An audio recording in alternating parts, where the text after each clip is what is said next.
Hello and welcome back to Esoteric Ed. Last time we talked to the Sphinx here, but I think our adventures in this specific area have come to a close. So let's head outside and see what else we can do still until the day is over. There's plenty of the city above ground that we haven't explored since we went underground pretty early on. So let's see. I mean, it's still day one. I do kind of want to see a bit more of the place just to get my bearings. So, you know, since wandering around doesn't pass time, I think that is something that I will do today. Of course, we're going to stumble into some things, into some conversations and all that. But, you know, so this is going to be a bit of aimless wandering for a bit. So, you know, let's just see where it leads us. Let's go up here. Okay. There's a part of the pillar coming out of the ground. Oh, there's another thing we can look at with the pillar. An almost intact and endlessly rising pillar, the centerpiece of Norwich. Okay, let's engage. The pillar of Jor towers before you. He is speaking to you. Touch the pillar. Okay, let's do that. You place a hand upon the surface. A slight tingle spreads across your palm. This is a magic object. Have a feeling that you can meditate here. It will take some time, but it could prove invaluable. Okay. Difficulty is minus 3, but with disadvantage. I mean, okay. That works. You close your eyes. You shape your mind into an arrow, shooting it out towards the esoteric force. Find the rhythm to Jor's realm. Hear his voice. The cold rock of the pillar turns warm in your palm. You've marked it with your spirit. Marked it? What? You're unsure. But you feel like there are more spots you need to investigate. Let's feel. Warm and deep. It goes deep down and far up. Okay, let's open our eyes. You lift your hand from the surface and you are able to see normally once again. But you feel like you've learned something. You must keep looking. Soon the pillar's secret will be revealed. You understand plainly there is more to this pillar you need to investigate. In time and further below. Okay. This is the third level at which we have investigated the pillar. Let me quickly take a look at the map. That should be in the journal. Okay, so it could go further up. Interesting. So this is just an interruption of the pillar. I examined it here, and where else? There was another part where we could get to the pillar. South Caverns we haven't gone into yet. That is something we're gonna have to do later. But we have, I think, touched the pillar twice. Here and in that staircase. I don't know, is there a map for the staircase? No, doesn't matter. Okay. We'll find more parts of the pillar. I see, okay. This must be the tea room, tea shop, whatever it's called exactly. But first let's inspect the barrels. Empty water barrels. Is there anything in there? 5 crowns. Is that water fresh from a wishing well or something? Okay. Anything with other barrels? No, not right now. Let's take a... Oh, bicycles exist here. Okay. Let's behold them. A bike line. One bike stands out to you. Is it mine? Or is it because it's yellow? A handful of bicycles are stationed at the local rack. Okay, tell me about bicycles. Bicycle, a tool for the common man to reach distances efficiently and safely. An invaluable tool for an egalitarian society. Bicycle, famously used by free striders during the early revolution to escape the magocratic forces. Now a symbol of many free cities in reeds. Bicycle. Bikes are nice. Oh, Constitution probably likes the training aspect that comes with it. There's a stillness here. an uncommon sight at the heart of the city. This particular bike is yours. Hey Meek, talk to your scarf. Ahoy hoy! Check out this bike. The mimic looks at the yellow bike with a bulbous eye. What is bike? It's a cool device you can ride through town, looking cool on. A highly efficient vehicle for urban traversal. It's a bike. You've never seen a bike before? A highly efficient vehicle for urban traversal. Meek is intrigued. Meek is scared. What if you fall and hit head? That's where the helm comes in, buddy. What? That is why. That is why Master have thing on head. Meek learns so much about Master. Meek enjoy not dungeon very much. Protect that smile. Check the chain lock. You lean in and take a closer look. The rusty chain seems brittle, but wrapped so hard around the tire that it would be annoying to get it off even if you had the key. You should take better care of this magnificent bike. Good, no one will take your bike. Not even you, apparently. Wait, this is my bike? Sure is. Best way to travel in Norvik, except, of course, on this godforsaken island fortress. Where's the key? Not here. Did you lose it somewhere? Could getting the key be a quest? That does sound like a quest you would get. Sounds like a shitty quest. Find the missing key. The mystery of the bike key. Something like that would be perfect. No quest to be found here, just sadness. Damn. Hold on, when exactly did I come to Tolstad? On the 21st of March, evening. Then you fell. This is as far as you came. The pain, sudden and striking. The hair at the back of your neck stands on end as you sense a sudden shift. I stumbled over the stone railing? Yes. And you broke the shit out of it. Was I alone? No. A shove in the dark, swift and deadly. Do I recall anything important? You chained the bike. You stood up. Then pain. This is where I fell into the river. The goblin glances over to the broken fence. Interesting. You must have had a lot to drink if you took a stumble like that. Someone must have attacked me. Maybe. He gives you a curious expression. The expression says, "How the hell are you alive?" Considering everything, we better play it cool. Real cool. It's fine, you got my back, right? Real cool and smooth. I'll handle it, I'm the cleric. Real cool and smooth. Smooth, sure, something like that. He glances down to the river once more. A hint of fear. You see anything strange about this bike, Snell? No, it's a bicycle. He does not care. You like bicycles? Not particularly. You want to know a secret? Not particularly. This is my bike. Yeah, that seems to add up. I love this bike. If I remember where the key is, can I bring the bike with me? I love this bike. Uh-huh. If I remember where the key is, can I bring the bike with me? He takes a breath. First of all, don't ask me, you're an adult. Do what you want. Secondly, how the fuck are you going to take a bike around Tolstad? You gonna carry it? Up and down the stairs? Sounds a bit annoying. Uh-huh, yeah. If you find a pocket bike, that's another thing. The goblin sighs. But leave this one be, cleric. We've got work to do. Bye, bike. Okay. So this is where I fell down, I suppose. Okay. Okay. Trash cans? We cannot examine the trash cans, but there was a question mark. Let's take a look at it. The halfway bridge. It connects with the palace and the rest of southern Norway. Okay. Can we continue on through here? No, this is a sort of end point. That's fine by me. Yeah, so this must be where I got pushed down. That's quite the fall. And in armor, that's honestly really surprising we survived.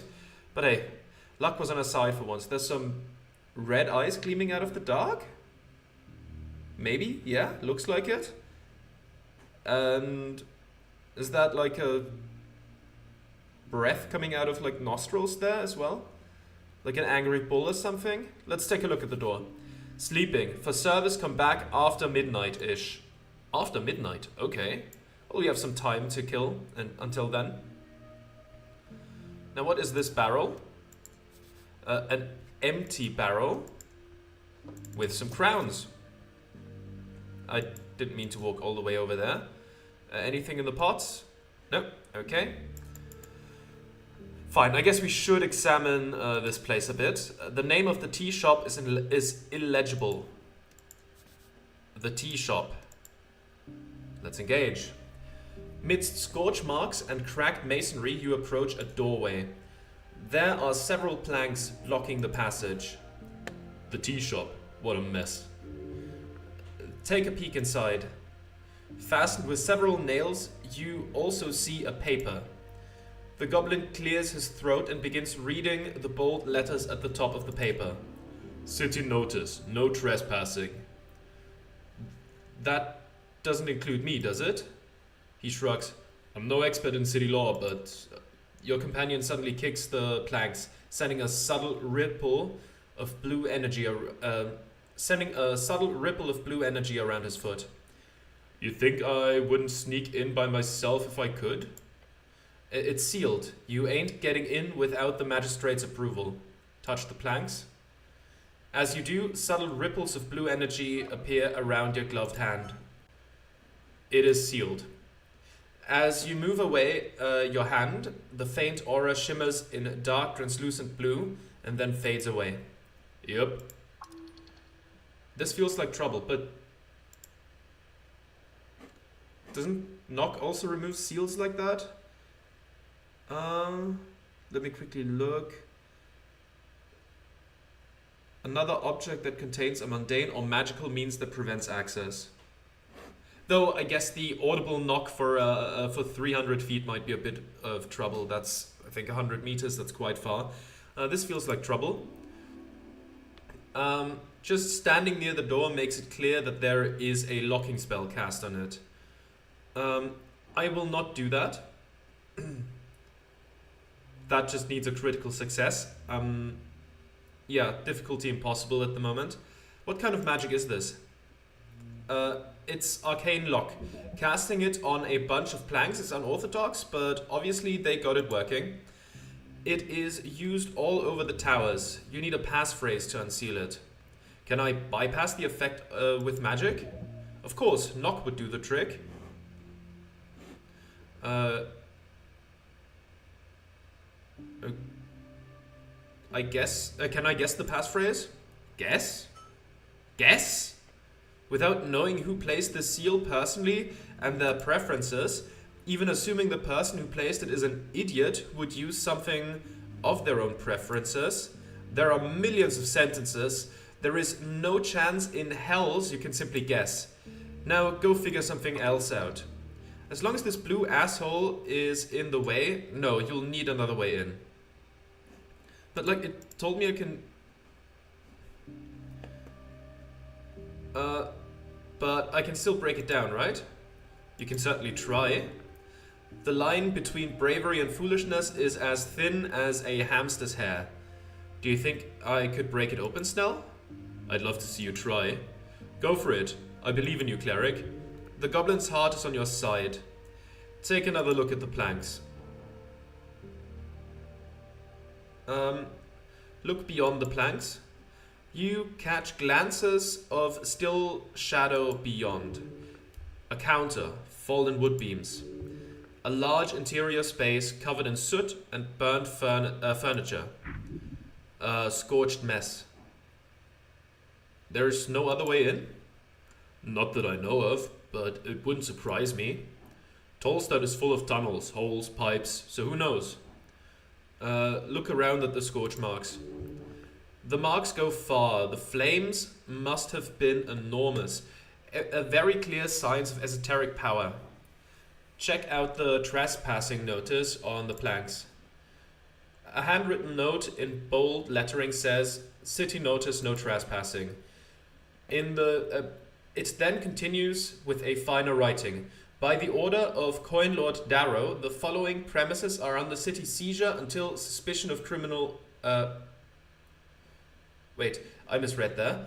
The following premises are under city seizure under suspicion of criminal offense. Unlawful trespassing will be liable under 13 holster contempt. 13 holster? You've heard that at some point. You'll get into trouble if you enter the tea shop without talking to the coin lord first. Turn to Snell. The tea shop that blew up, eh? It sure did. Was one hell of a blast, but the structure's still standing. Dwarven engineering. Looks like shit, but boy can it take a hit. Okay, and...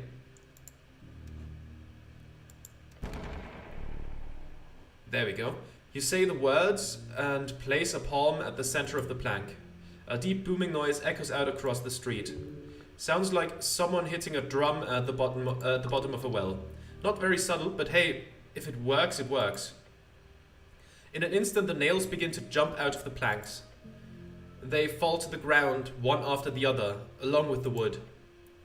Your spell fades as the doorway now stands open before you. Now, to complete your quest, nothing stands in your way. Snell stops covering his ears and gives you a small applause. You've got some balls, cleric, going against the coin lord like that. Sage Leaf will be appreciative, I'm sure. I'm not gonna say anything to that. Snell just gives you a quick nod. Now let's check this place out. Beyond lies the ruined tea shop. You can smell it already.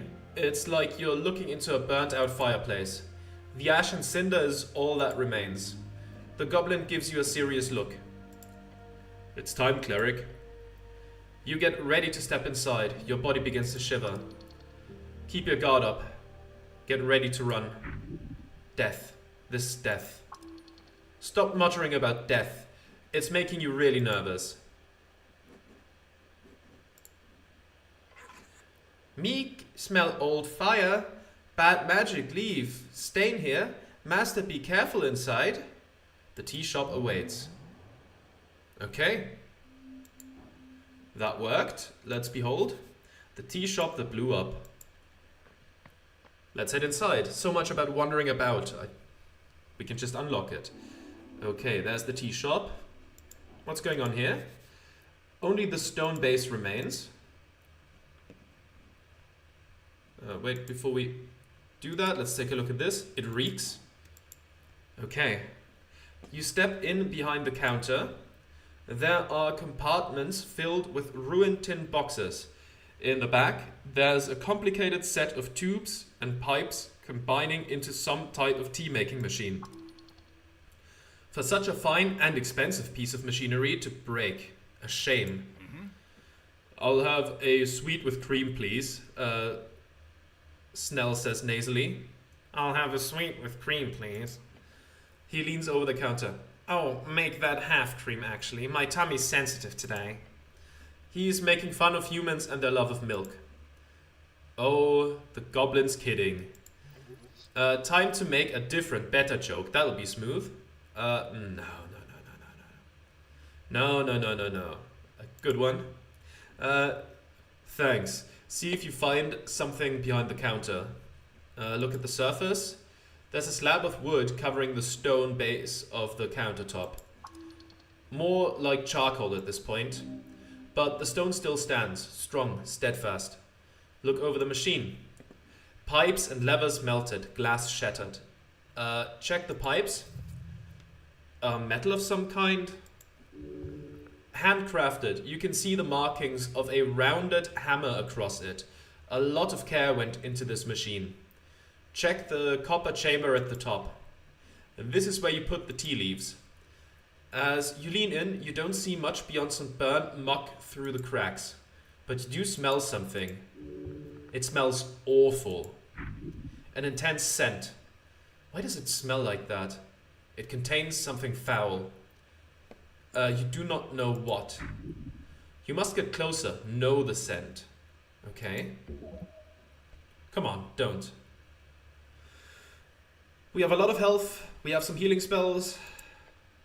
You smell the disgusting burnt muck through the gaps in your helm. It smells like disgusting burnt muck. Bad. This is not good. You know this is bad. What smells foul makes your nose stronger. That's not true. Holy hell, stop shoving your face into whatever this shit is. Move back. Your knees shake, but you stand. Take care of yourself better. As you turn around, you find the goblin glaring at you with a worried expression. I'm going to pretend I didn't see that. Check the output valve. There's a metal valve at the end. It's shut. Let's open it. You try to turn the valve, but it bends in an odd angle. Wait, that is not how a valve is supposed to feel. It's stuck? Be careful. Only with finesse can you tame a machine like this, because you're such an expert at that. You carefully put pressure on the valve as you turn the little lever. Suddenly you hear a snap. A tiny piece of copper comes flying towards you, hitting your helmet with a dink. You totally let it do that. Oh, there's more. Shit, step back. The valve bursts open, releasing an oozing pile of tea, ash, and gods only know what else onto the floor. Gods be damned, Snell mutters and holds his nose. The scent is particularly awful. Avoid. Avoid. Okay, try to survive. We already smelt it, so we are prepared. Foulness, but nothing you cannot stand. You smell the fetid, melted ooze. This is disgusting. The goblin is dry heaving next to you. Try your best not to puke. Alas, you persevere. Wait, that's not how you use alas. The floor behind the counter is now covered in a layer of ashy mulch. What did I gain from this? A loud ding comes out of the machine as the last dribble of ooze exits the canister. It's still operational? What the hell? Operational? More like leaking innards. A death knell. After the bell, a box opens up at the top of the machine. Inside you see dry tea leaves. It's the steam leaves. They're supposed to add extra flavor. And that scent? They're the uckle leaves from Kargamesh. Wait, this thing was ready to go. Doesn't that mean it was being used during the explosion? Possibly. Truly a possibility. Alright, well, that means those tea leaves are evidence. The goblin is correct for once. What do you mean for once? Evidence, huh? Snell stares at you. Yeah, pick up the leaves, cleric. Right, of course. Yeah, of course. Grab the leaves. Uckle leaves. You carefully place the dry leaves in your pouch. The goblin gives you a nod. Now, can we please not hang around this goop? I still need to look into the charred boxes. Tin boxes full of tea leaves. Or they're supposed to be. The heat from the explosion has melted both the tin and its contents. It's just ash now. Damn, was hoping at least one of these would be intact. Selling tea is a legit side hustle. The margins are bonkers. Stop looking around the shop counter and leave. Okay. Since we don't have any druidcraft thing here, it seems, let's turn on the lights. There we go. Maybe that makes it easier to notice some things. This seems, judging by the direction of the ashes, this seems like it might have been the epicenter. Let's first take a look at the question mark here. Laughter and debate once filled these seats. Oh, there's a bench. Used to be seating for customers. Along the wall, you find a row of booths. Your companion squats down and checks under the tables. Yep, it's fucked down here too. Insightful. Happy to help. The goblin glances to the other booths. I'll look around, I guess. The militia hosed the whole place down, Snell says while lifting a coal-like wood piece. Especially here in the front, it's all sludge. Going to be hard finding any signs of anything. Bad guys always leave big signs. We'll find something. Don't be so negative. I'll just continue looking at this central booth, I guess. Bad guys always leave big signs. We'll find something. Wouldn't that be neat? He says and drops the piece. Yell if you find something. You focus on this particular booth, or what used to be one. The textiles, once draped over the seating, have been turned to ash and charred along with the expensive wood. Along with the water damage, the elemental forces here are intense. The stone tables remain standing for now, scorched like the dwarven architecture. Yeah, no, I'm not finding anything here. I'll check the other booth. He lifts his head and sniffs. Keep looking for now, but let's not waste too much time here. He's ordering you around. He can't do that. The goblin is simply making conversation. Don't read into it.